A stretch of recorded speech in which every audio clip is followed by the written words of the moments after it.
BNP গর্ব করে বলে 71 তাদের, 90 তাদের, 24 তাদের, সবকিছু তাদের, আর কারো কিছু নেই।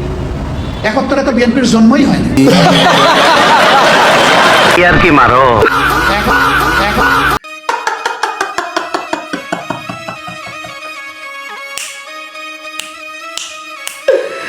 পাগলা কুত্তা কামড় দিছে, বাগাবাগি নিয়া টেনশনে আছে।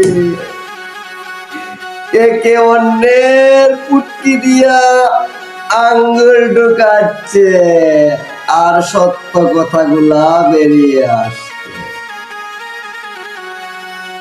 এটাই হলো কথার মতো কথা। মাটার চুট, তোমাকে আবারও ধন্যবাদ জানাই ছোট্ট কথা বলে দেওয়ার জন্য। আমরা কিছু বলবো না, যা বলার তুমি বলে দাও, তুমি বলে দাও। ভাইকে ভাইসেন না, শুধু ভিডিওটা শেয়ার করে দাও, শেয়ার করে দাও, শেয়ার করে দাও। अच्छा ठीक है।